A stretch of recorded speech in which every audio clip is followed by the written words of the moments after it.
আছে ইপিজেড আছে না, আমরা আস্তে আস্তে কুমিল্লায় এই ইপিজেড আস্তে আস্তে একটা একটা করে ইপিজেড আমরা কুমিল্লাতেও করতে চাই।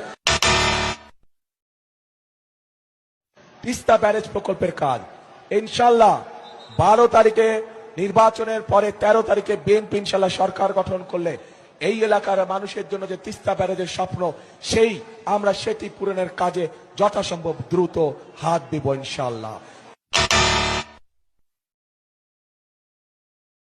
এই ফরিদপুরের চর অঞ্চলগুলো ধরে চল অঞ্চলগুলো নিয়ে প্রচুর পরিমাণের সয়াবিন চাষ হয় না? হ্যাঁ, সয়াবিন চাষ হয় কি? হ্যাঁ না না হয় না? এখানে সয়াবিন চাষ হয় না, কম হয়। কম হয় কেন? ভুট্টা হয়, ভুট্টা চাষ হয়, রাইট? হ্যাঁ, ভুট্টা চাষ হয়। আমরা দেখেছি এই এলাকায় প্রচুর আখ চাষ হয়, কিন্তু তারপরেও আমাদের চিনি কলগুলো বন্ধ হয়ে পড়ে থাকে। প্রিয় ভাই বোনেরা, আমরা এই চিনি কলগুলোকে আবার চালু করতে চাই।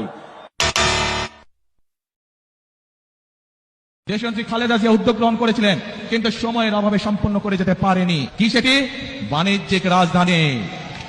ইনশাআল্লাহ বিএনপি আগামী 12 তারিখে নির্বাচনে আপনাদের সমর্থনে বিএনপি সরকার গঠনে সক্ষম হলে খালেদা জিয়ার সেই উদ্যোগ যত দ্রুত সম্ভব আগামী বিএনপি সরকার সেটিকে বাস্তবায়ন করবে।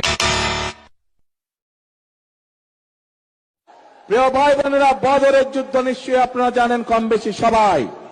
সেই বদরের যুদ্ধে হযরত আয়েশা তার নেতৃত্বে পরিচালিত হয়েছিল, তার নেতৃত্বে যুদ্ধের সকল সরঞ্জামাদি সরবরাহ করা হয়েছিল, তার নেতৃত্বে যুদ্ধে যারা আহত হয়েছিল সেই মানুষগুলোকে নার্সিং দেওয়া হয়েছিল, ট্রিটমেন্ট দেওয়া হয়েছিল।